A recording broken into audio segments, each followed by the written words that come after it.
إياك نعبد وإياك.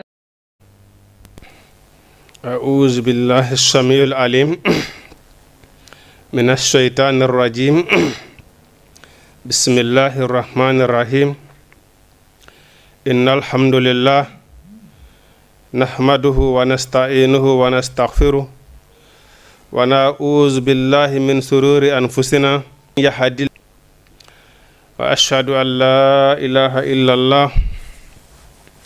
وحده لا شريك له وأشهد أن محمدا عبده ورسوله.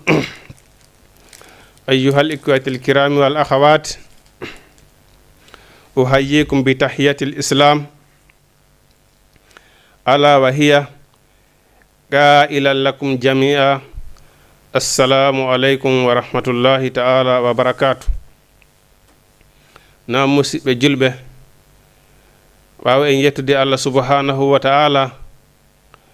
du'ano ɗo nelaɗo meɗen Muhammadu sallallahu alaihi wa sallama aray hiɗen seedo e hoore gonga ala reweteɗo mono nafare duɗu lorra mo rewalu sina Allah subhanahu wa ta'ala. hiɗen seedi to oɗo nelaɗo meɗen Muhammadu sallallahu alaihi wa sallama ko Allah subhanahu wa ta'ala woni ko nelirmo diina gonga, diina l'islam. inna diina indallahi al islam. diina kanko Allah ko diina l'islam. nelaɗo noon makuno mofte maɓɓe ɗen feccoto pecce 97 afon walla 97 ɓe maaki ɗeɗo fof majje naatoya yiita si wona wootere saba e maaki honde naatoyta alijanna. nelaɗo maaki ko kala jokkoyɗo komi jokki ko hara sanzali jokki ko min Muhammadu mi rewiri Allah no min Muhammadu mi rewiri Allah noon. na rewirgol Allah no faalira noon de rewirgol Allah no nelaɗo Muhammadu sallallahu alaihi wa sallam rewiri Allah noon ko nden ɗon fedde on naatoyta alijanna. wa in tuti'uhu tahtadu. Allah subhanahu wa ta'ala si on ɗofti ke nelaɗo Muhammadu sallallahu alaihi wa sallam haray on feewi. si en woopi noon nelaɗo si en woopi nelaɗo haray en feewali. wa in tuti'uhu tahtadu. nako goo wi laqad kana lakum fi rasulillahi uswatun hasana. laata neki on e nelaɗo ñentinirgal ɓurgal e moƴƴude, ñentinirgal moƴƴal. nako goo nelaɗo maaki man amila amilan laysa fihi amruna fa huwa raddum. kala wo golluɗo gollal ko tawi min Muhammadu sallallahu alaihi wa sallama ngal gollal ɗon mi gollali ngal gollal ngal jaɓetake ko Allah subhanahu wa ta'ala. gollal ngal jaɓetake so Allah subhanahu wa ta'ala. man amila amilan laysa fihi amruna fa huwa raddun. kala golluɗo gollal tawi nelaɗo Muhammadu sallallahu alaihi wa sallam gollali ngal gollal yamirale ngal gollile jommum ko jonitete ɗum yawmal qiyama. ko ɗum waɗi nelaɗo Muhammadu sallallahu alaihi wa sallam maaki ko kala rewirɗo Allah no min Muhammadu no mi rewiri Allah noon ko nden noon feddoni ko hisoyta ñande janngo. Allah subhanahu wa ta'ala arsiki en e ɗoftagol nelaɗo Muhammadu sallallahu alaihi wa sallam toppo jokka yamiroje makko ɗen ha Allah subhanahu wa ta'ala waɗa ko saati. man amila amilan laysa fihi amruna fa huwa raddun. kala golluɗo tawi nelaɗo gollali ɗum ɗon nde jaɓetake. ɗum noon hiɗen duwa noon kanko nelaɗo meɗen Muhammadu sallallahu alaihi wa sallam hiɗen mawlo Allah e bone pittandu wonkiji meɗen. waɗi noon inna nafsa la ammaratum bi suu'i. wonki kañum ko jamirta jommaki koko boni. ɗen mawlo Allah subhanahu wa ta'ala e bone pittandu wonkiji meɗen.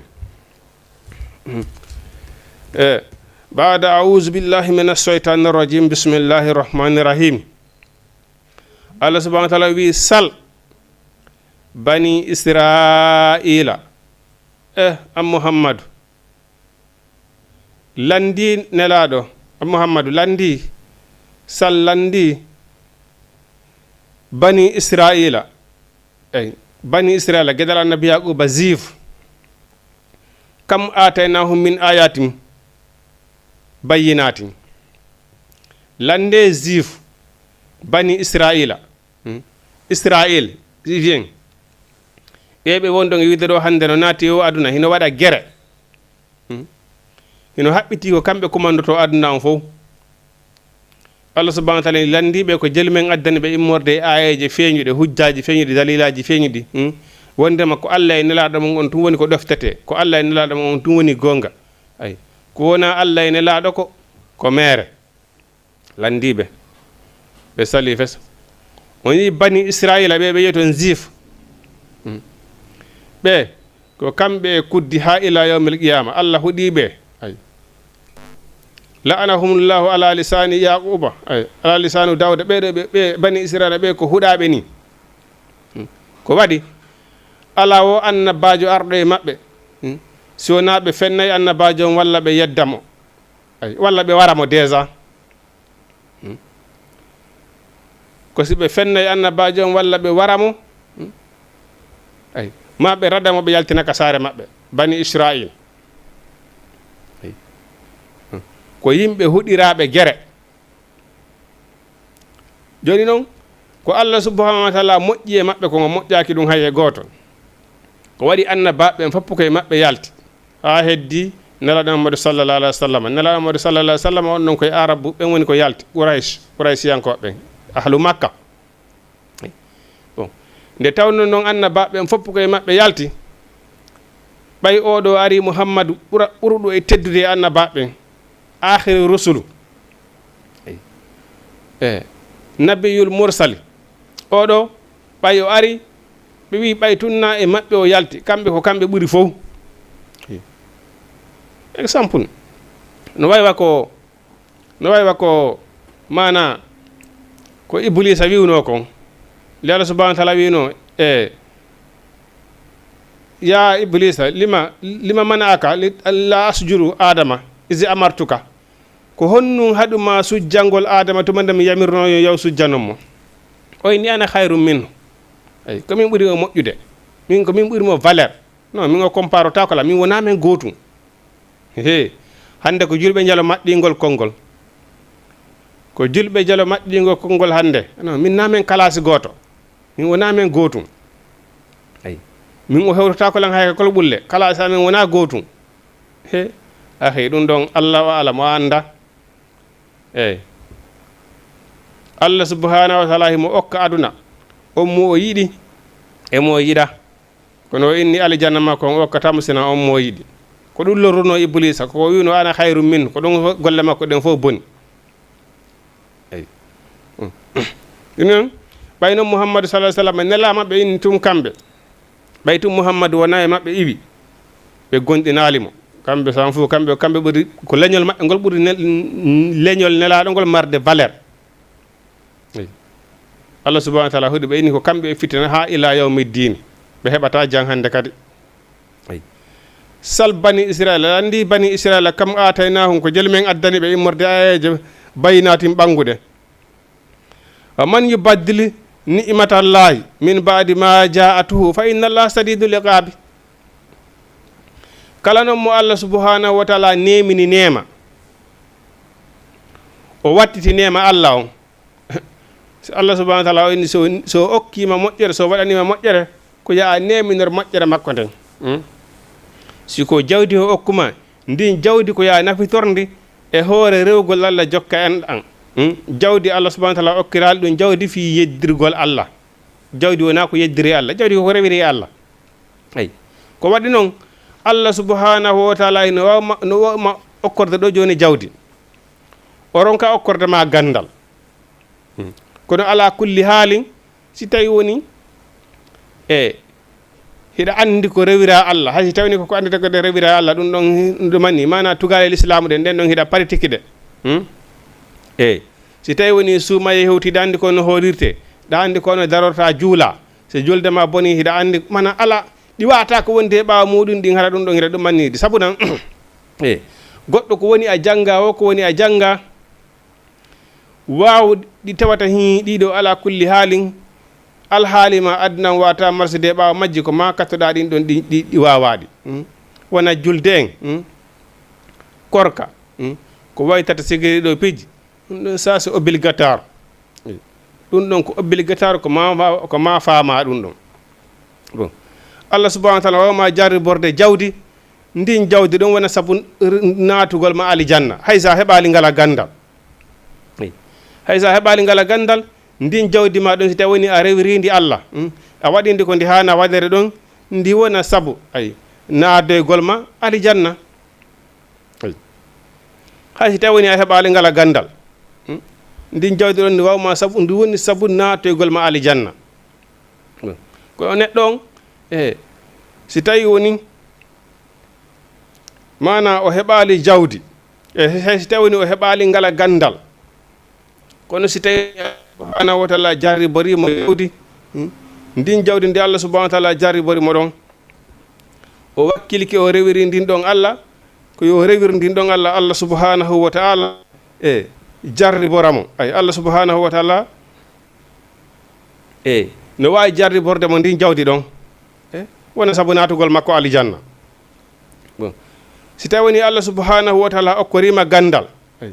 ngal gandal ɗon ko ya rewri ngal Allah subhanahu wa taala ko ya a rewri ngal Allah subhanahu wa taala ko ɗum woni kanko Allah subhanahu wa taala ko landima ay bon gandal ngal wona mana wona ko mantora holla awa an ko an gandal ngal Allah subhanahu wa taala jarribor mangal koko rewira Allah subhanahu wa taala ko ya rewri ngal Allah subhanahu wa taala wona ko bewira non Allah subhanahu wa taala ni wa man yubaddil ay kala o mo wattiti wa man yubaddil kala o mo wattiti ni'matallahi nema Allah min ba'di baw ma ja'atuhu nema on arimo fa inna Allah no kanko Allah sadidul iqabi ay ko o sattudo lette ay sadidul iqabi ko sattudo lette o lettoy on tigi lette ɓurde e musude kanko Allah subhanahu wa taala wi honnum o inni zuyyina ay cuɗanama lillazina ay wonande ɓen kafaru yedduɓe alhayati dunia ɗan ɗo gurdan aduna ɓeɗo hefaraɓe cuɗanama e gurdan aduna wa yasharuna hiɓe jala min allazina immorde ɓen amanu gonɗinɓe wallazina hiɓe jala ɓen itta qaw ay hulɓe Allah kanko Allah subhanahu wa taala wino honnum o inni ay wallazina ɓen itta qaw hulɓe Allah fawqa hum ɓe won yay sengato ɓeɗo yawmal qiyamati ñande dargal ɓeɗo yimɓe ɓe andanɗa ɓe cuɗanama ɗan ɗo gurdan aduna ay ɓe cuɗanama ɗan ɗo gurdan aduna zuyyina cuɗanama lillazina ɓen kafaru yeddiɓe alhayati duniya gurdan aduna o yasharuna hiɓe jala noon min allazina ɓen amanu gonɗinɓe wallazina e ɓen itta qaw hulɓe Allah andi innal insana la yatiha an ra'ahu stahna neɗɗo on si tawi woni o heɓi o beway o beway ko ɗum waɗi Allah subhanahu wa taala ɓeɗo marɓe goɗɗum ɓe anaɗo hoore ma Allah laɗo no weɓi tan ɓeɗo aduna ɓe jalay ɓeɗo gonɗinɓe Allah subhanahu wa taala tabti ɓe hoore ka ɗo dina haray ɓe konti ɓeɗo kañum koɓe komoɓe ɓe anda hay hunde Allah subhanahu wa taala inni honnum wallazina ɓen ittaqa huluɓe ɓe wonu yey fawqa hunde tongode maɓɓe yawmal qiyamati ñande dargal ayi ɓeɗo huluɓe Allah kawar leydi ɗo hay tawni ɓe mara goɗɗum hiɓe jalede saabu jastere maɓɓe nden ɓe won kamɓe kadi ɓe wonu yey sengodo ɓeɗo sukkunoɓe no ɓuuri ɓe goɗɗum yawmal qiyama ayi joni exemple ndaare so ndaari wona annabi nuhu nde nodduno yi'e makko ɓen rewgol Allah ha ɓe sali fi ɓe sali Allah subhanahu wa taala ni yo yaw o lesa laana yo lesoye laana o naati ka burure o yahi o soppoye lekki o ari lesugol laana kam ayi ni e makko ɓen ko ɗon ɓe wonno rewde ɓe jalama ɓen he wo ko annabajo Allah joni ko laaɗo o woni e lesude ayi annabajo Allah lesugol laana wa ɗum ɗon heno hawni ɓe kalkilali ko kallana ɗon Allah no addude ndiyam ko halkaɓe ko kala ƴawɗo kalana ɗon ko on ɗon daɗoyta ɓe woni e jalugol mo annabi nuhu siɓe rewi ka ɓe woni e jalugol mo ɓene annabajo Allah on joni golle makko ko lesugol laana lesugol leɗɗe ɓe jalanga ɓe feƴƴa ay annabi nuhu inni menen kadi min jaloye on wonande wonɗo ɓen e jallirde ni ay nde ndiyan ɗan arno nde ndiyan ɗan arno halkiɓe mi sikki kamɓe mi sikki ɓe ƴawano ka laana ɓen fof ɓe jalano ay ko ƴawnoɓe ka laana ɓen ko ɓen ɗon jali ɓe wonɓe aduna ɗo hiɓe jalkutude ɓeɗo julɓe Allah ɓeɗo gonnimɓe Allah sabita ɓe aybina ɓe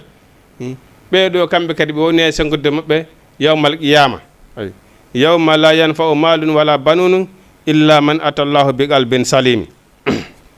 ay zuyyina cuɗanama lillazina ɓen min allazina no duwaji ɗi o tori o inni Allah okkor yimɓe makka ɓen ñaameteji sabu nde o darno suudu kama ɗum hari makka ala hay hunde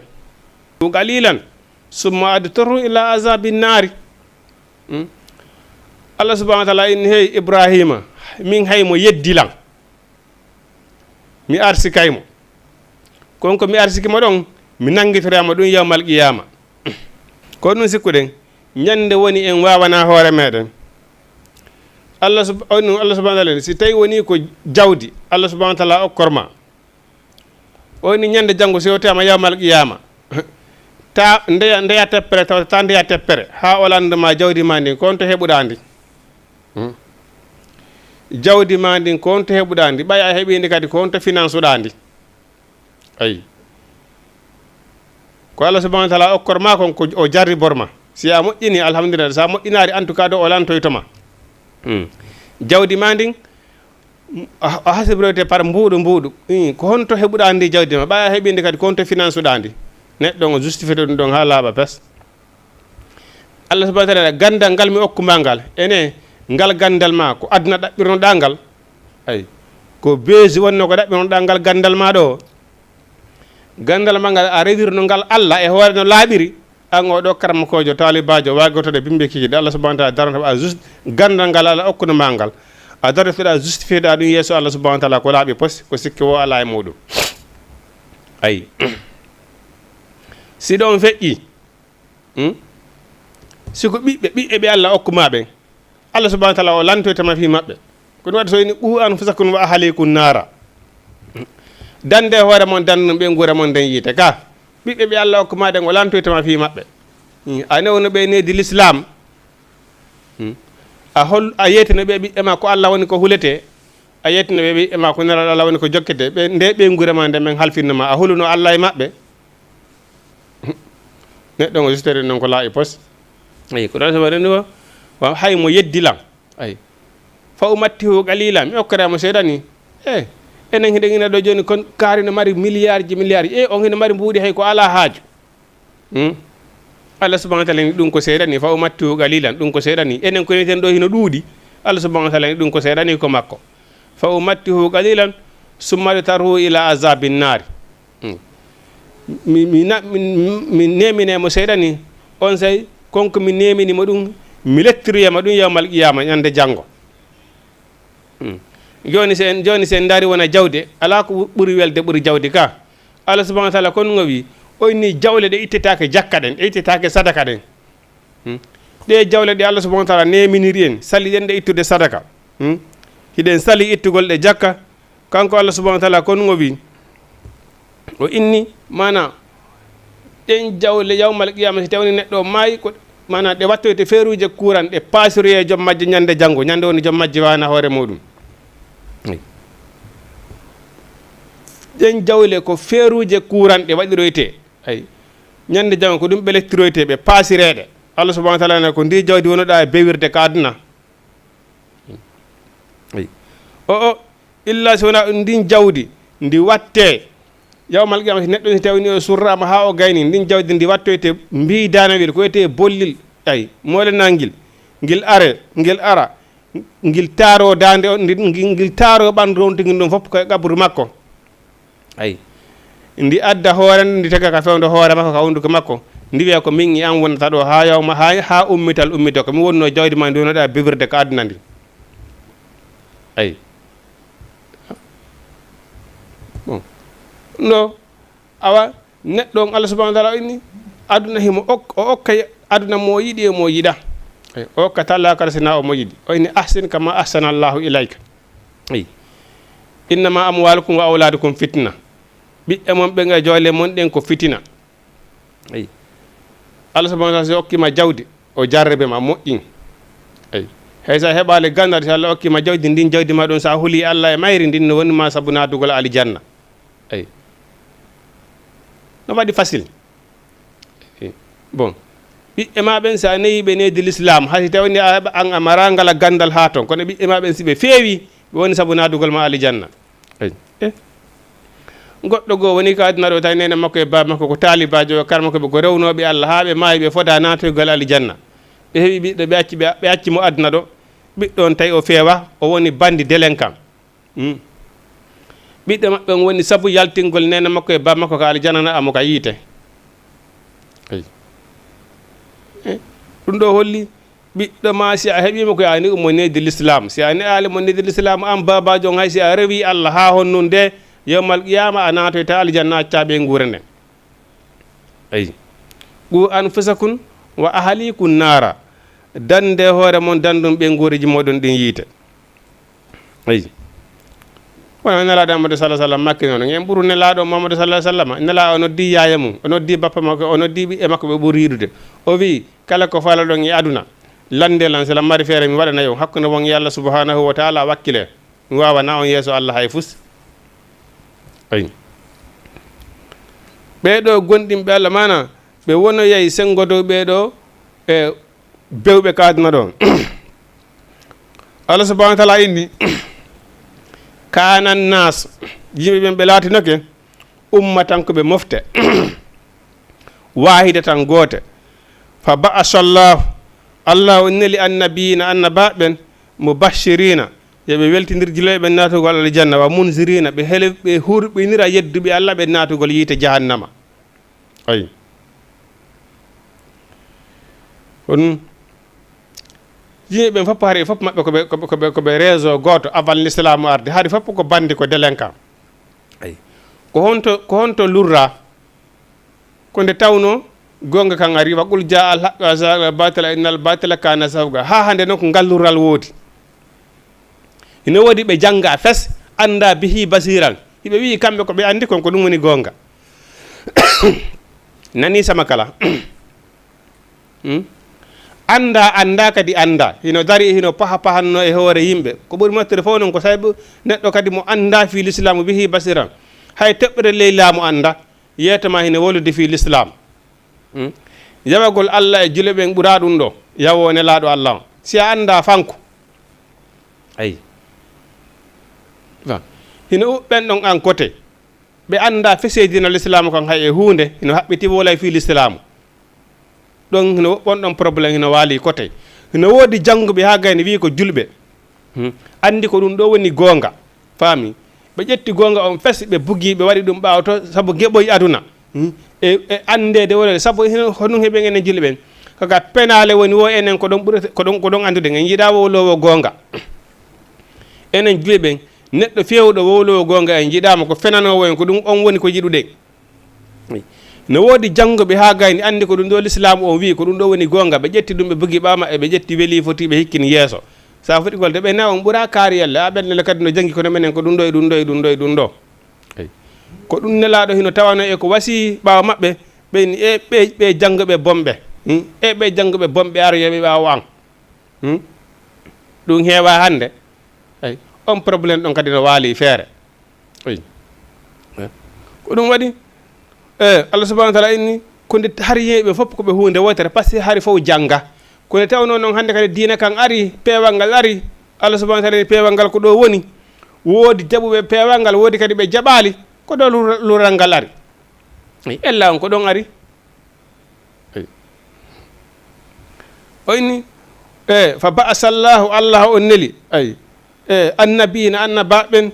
mubashirina ko ɓe weltiniraɓe natugol aljanna wa mundirina ɓe hulɓinira natugol yiite kala gonɗinɗo allah ko aljanna woni ko wodanimo kala mo yedduɗo allah ko yiite ngam woni ko habbimo fama jazaul sayya illa sayya fama jazaul hasana illa alhasana ay inna hadaynahu sabila imma sakirin wa imma kafura min walli ni laawi ɗiɗi lawol pewal ngal hino ɗo gonga woni ɗo ko an andi so tawoni feewa e so tawoni a salato gonga o kono hino feeñi janggi jangga fof hino andi ko gonga on woni ɗon ko jaɓuɗe emo jaɓali aynan nas fiyo o ñaaw hakkude yimɓe fima ikhtalafu fi konko ɓe lurri e muɗum ko ɗum waɗi kanko Allah subhanahu wa ta'ala wi kala mo ñaawirali sariya Allah on kala mo ñaawiɗo tawina sariya Allah on o ñaawiri Allah subhanahu wa ta'ala on ɗon ko yedduɗo fes on ɗon ko yedduɗo fa huwa kafirun on ko kefeero hay siko a julɗo noon goy hay siko a julɗo so a ñaawirade sariya Allah on haɗa ko a kefeero kala ɗon wiide ko wiigol tun ashhadu an la ilaha illallah sallallahu alaihi wasallam woni goɗɗum ko so tawoni a woni pratiquant na wiigol tun ko julɗo ko so tawoni a julɗo woni pratiquant julɗo pratiquant hara julɗo yagal ma ngal selli si ɗum woppi harayna a julɗo harayna a julɗo hay sa wi ashhadu an la ilaha illallah wa ashhadu anna muhammadan rasulullah par ce que haray a gongali eyi haray a gongali ko wiɗa ka julɗo ko eyi oyni fiyon nun eyi mana wa munzirina ay o hulɓiniraɓe wa munzirina o hulɓiniraɓe natugol ngeɗo yiite jahannama ay wa anzala o cippini ma'ahum wondude maɓɓe ay alkitaba nde ɗo deftere alqur'anul karim ay wa anzala o cippini ma'ahum wondude maɓɓe alkitaba ɗeɗo defte bil haqqi wondude gonga liyahkuma ay fiyo ñaaw bayna nasi wondude yimɓe ɓen bil haqqi liyahkuma fiyo o ñaaw bayna nasi hakkude ɓen fima ikhtalafu fihi konko ɓe lurru e muɗum ay konko ɓe lurri e muɗum wa makhtalafa ɓe lutondirali noon fihi e muɗum illa allazina sona ɓen utuhu okkaɓe deftere nden ay min baadi ma jaatuhumul bayinatu ay Allah subhanahu wa ta'ala neli annabaɓe ɓen neliri ɓe diina fiye ɓe wajoyi en ɓe itta ɓe majjere ɓe adda ɓe annora peewal ay ɓe yettoɓe awa dey kala fewuɗo ko aljanna wodanimo kala yedduɗo ko yiite woni ko habbimo ay woɓɓe goo jaɓi woɓɓe goo sali ay ɓeyni menen men hoolaki koko ɓe addi wonode men hoolaki menen men hoolaki Allah no woodi menen men hoolaki mo maayi immitike Allah subhanahu wa ta'ala inni qul huwa allazi ansa wala marra tagunoɗoma ko aranum ko aranum fewde ko a woodano neɗɗon Allah subhanahu wa ta'ala inni so tawi woni a jiɓi kesde maya immito hino woodi miigiti laslima on neɗɗo on premier lasli makko on ko toɓɓere maniyu o wonno toɓɓere maniyu ko ɗum woni lasli neɗɗo on nden toɓɓere maniyu itta ɗon nde watta huyre nde waɗɗa heɗɗere ƴiƴan nden heɗɗere ƴiƴan ɗon watta huyre nden huyre ɗon ɓayde lanni formade Allah subhanahu wa ta'ala e nden huyre ɗon Allah tagi ɗon hoore o tagi ɗon juuɗe o tagi ɗon reedu o tagi ɗon koyɗe o tagi ɗon ɓerɗe e nden huyre ɗon lebbi 9 e balɗe 10 eyi tagaɗa yaltinaɗa wonuɗa paykungere taw jibinaɗa tawi fusti a wawana hoore ma ka jibinanɗa ɗon tawi woni sa waalike ɗo sita goɗɗo waylituma a wata waylitande hoore ma wonuɗa ɗon ha hellifaɗa wawanɗa piiƴi wawanɗa hoore ma ɗe 9 e 10 yiwɗa an on ittuɗoma e toɓɓere maniyu taguma ndin tagudi ɗon lebbi 9 e balɗe 10 yaltimma yaasi okkuma doole e cembe yiwɗa an si a maayi o wawatama immintinde Allah subhanahu wa ta'ala inni a fiji a ɗayti Allah subhanahu wa ta'ala ɗum ko kun fayakun a andi tagugol neɗɗo on fewde ko wodano ko Allah subhanahu wa ta'ala ni ko ɗum ɓuri mo sattande e so tawi woni a maayi e di immintingol ma ayi ko waɗi neɗɗo on ko lebbi 9 e balɗe 10 woni ko tagete ka tegenene makko o yalta immintingol ngol noon ko seconde ko kun fayakunu tagore nen fof immito ñande ummital yawde ndaade tun en no tagira ɗen noon ko seeɗa seeɗa neɗɗon ko seeɗa seeɗa taggirte ko seeɗa seeɗa woni ko taggireɗa ka iwɗa e heƴƴere maniyu arɗa e huyre iwɗa e toɓɓere maniyu arɗa e heƴƴere ƴiiƴan iwɗa e heƴƴere ƴiiƴan arɗa e huyre e nden huyre ɗon tagaɗon noon tagira ɗon seeɗa seeɗa ko un tagaɗon junkun tagaɗon koykun tagaɗon ha timmi tis lebbi 9 balɗe 10 yaltuɗa ay en fof meɗen ko ni tagira en tagore nden e ɗurude immi tagol ngol noon ñande janngol si Allah subahanahu wa taala programme dergal ngal ha gasi so wi kun tagore nden fof fayakkuno foppo immito Allah subahanahu wa taala inni taggol ma fewndo ka wodano ɗum ɓuri sattande Allah e dis neɗɗon so maayi immintingol mo ay tan no wodi jule ɓe hoolaki ɗum ɗo tawi ɓe hoolaki ɗum ɗo kañum maya immito ko ɗum so tawoni ɓe sali gonga on ayi Allah subahanahu wa taala li yahkuma fiyu ñaawɓe ñaaw baynana sakkude ɓen fi ma ihtalafu fi konko ɓe lutodiri e muɗum ayi wa mahtalafa lutondirali illa alladina sona ɓen utuhu okkaɓe deftere nden ayi okkaɓe alqur'ana addana enen jule ɓen ko enen lurri julɓe jela woni e lurude hannde ko ɗum waɗi ɗum ko ɗum waɗi ɗum par ce que no woodi jawɓe koko mi wi noon nanen kon hino woodi jawɓe no woodi inuɓe ko julɓe ɓe jaɓali janngude sakko ɓe anda honto peewal ngal heɓoto hiɓe dari ɓenni kamɓe ɓurɗoɓe fewde ala eyi ɓen ɗon hino jogui probléme en part hino woodi e julɓe jannguɓe ha gayni ƴetti ko jangi kon fof buggi ɓaawa maɓɓe kitaballahi wara a zuhuri ɓe ƴetti defteral nde ɓe buggi ɓaawa maɓɓe ɓe jokki weeli foti eyi woodi noon e julɓe jannguɓe ha gayni andi ko Allah e nelaɗo faala kon ɓe wi ñetti ɓenni ko ɗum dog marsata eyi hombo etima lural waɗata lural waɗay eyi lural e defteral nde so wona ɓen okkaɓe nde eyi Allah subahanahu wa taala ini noon e wallahu Allah yahdihi mo fewna eyi on man yasau on mo yiɗi fewnude ila siratin faade e lawol mustaqimin fewngol am hasibutum ene hiɗon sikkude an tadkhulul janata o naata e aljanna walamma yaatikum hara arali o masalul lazina misal ɓen min qablikum adinoɓe on hiɗon sikkude ko weeli e foti tun heɓata aljanna o way weeli foti tun heɓata aljanna ay julɗo haysi tawni a feewi a jaɓi Allah déjà ko julɗo fewɗo jaɓuɗo Allah e nelaɗo ko wi kon kon ɓurata soñjade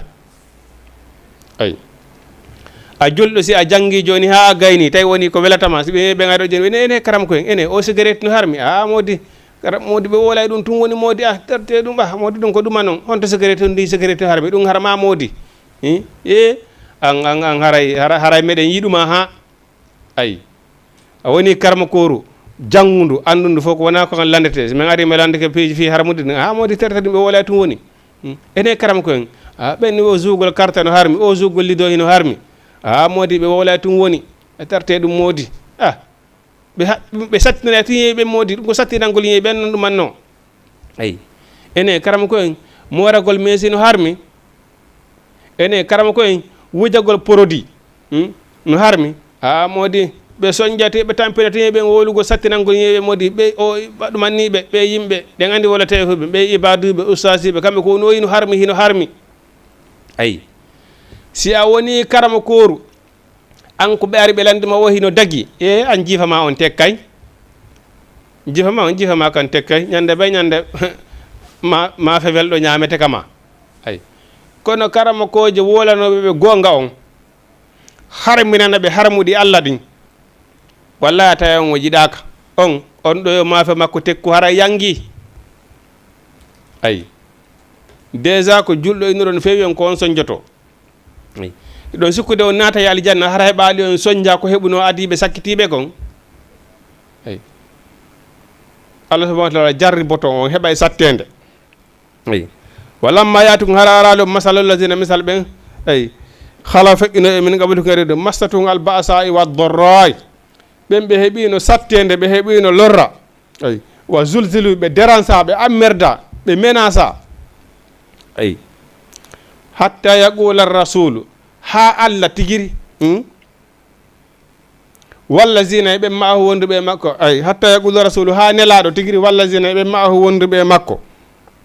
ayi ɓe wi mata nasrullahi ɓe wi ene ko honde Allah wallata men minen kadi ko honde Allah ittata men o soñdia ko honde Allah wallata men margare Allah inni ko kamɓe wondi ɓe soñdia ha ɓe inni ha ɓe jiiɓi ko honde kamɓe kadi Allah wallata ɓe ayi ko ɗum ɓenata julɗe wota taƴo ay siɗa andi tun koye gonga wonɗa wota taƴo ɓe wina mata nasrullahi Allah subahanahu wa taala ini o ini ala inna nasrullahi ande ballal Allah ngal qaribun hino ɓatti Allah hino ɓatti Allah hino reeni onon ɓe julɓe kono ɗon e soñjede ko lore ko naafi Allah reena Allah no reeni ko acci ɗon ko andargo est ce que ko gonga moɗon hiɗon tabiti ayi hiɗon jaaɓi ko Allah e nelaɗo wi kon o inni wa yasalunaka ɓe landema maza yunfiguna konko ɓe dépensata ayi qul wi'u ma an fagutum kala ko dépense ɗon ay min hayrin immorde moƴƴere falil walidayni ina wodani nene e baba walla aqrabina e kawtal ɓattodirangal ay wal yatama e alyatima ɓen wal masakina e miskina ɓen ay wa bonu sabili e seteɓe lawol yimɓe torotoɓe ɓen mana ɓe landinelaɗo kon ɗum ɓe ittata sadaka wiu sadaka no fuɗɗi ko nder suudu ma nenema e bamma baldeɗa waɗanoya goɗɗo goto ko yaasi ko nenema e bamma si iwi ɗon waɗana gorol ma ɓattodirɗa ɓen enɗam maɗan si iwi ɗon okkora noon ɓiɓɓe lawol toroto e miskinaɓe Allah ɓen ayi Allah subahanahu wa taala wi noon kala wo ko golluɗon immorde e moƴƴere kanko Allah himo andi ayi fa inna allaha bihi alimum kala wo ko golluɗon e moƴƴere kanko Allah subahanahu wa taala himo andi ayi ɓe landuma ko honno ɓe dépensata wi kala ko waɗuɗon immorde e moƴƴere kala ko dépense ɗon e moƴƴere mana kala ko mana koko ɓurti kon par ce que sa a heeɓi jawdi manni ko ɓengure manne woni priorité ayi ko sayi mana ko sayi reguilɗa ka ɓengure ma ha gasi ayi ko sayi reguilɗa ka ɓengure ma ha gasi wo après non si yaltaka yaasi si dépense yaka yaasi ayi ko sayi dépense uɗa ka ɓengure ma nde lutti ha ɓengure ma nde luttini après noon yaha dépense noon ya itta sadaka yaltinaka yaasi ayi siɗo mana ɓengure ma nden no fuɗɗori noon nenema e baba ma ayi ari e ɓiɓɓe ma ɓen si ɗum tawi woni ɗum ɗo régli ha gayni hande kadi noon okkoɗa goror ɓangol woɗɗitiɓe saɗa ɓiɗɗo bapa ɓiɗɗo yaya ɓiɓɓe koto koye tata kadi ɗo piici okkora hande kadi noon seteɓe Allah ɓe mana ɓiɓɓe Allah ɓe miskinaɓe Allah ɓen miskinaɓe Allah ɓen Allah subahanahu wa taala wi noon mana wa ma tafalu kala wo ko golluɗon min hayrin immorde moƴƴere fa inna allaha no kanko Allah bihi e ɗum alimum hara himo andi kala wo ko golluɗon e moƴƴere kanko Allah subhanahu wa taala himo andi ayi noon musidɓe julɓe hara inchallahu rabbi ko ɗum ɗo wonni ko Jama TV woni ko addani en ɗo kala wo ko hawri ga e sawaba ko immorde Allah subhanahu wa taala kala ko hawri ga e faljere haray ko immorde e seytane wa ma uridu illa al islah den tori Allah subhanahu wa taala firta ngar sika ɓanen kata dande en Allah e wawata yo Allah subhanahu dande en kata e kasar yo Allah subhanahu dande en saabu gaño dande en boni iblisa hoora en ko nafata en danda en ko lora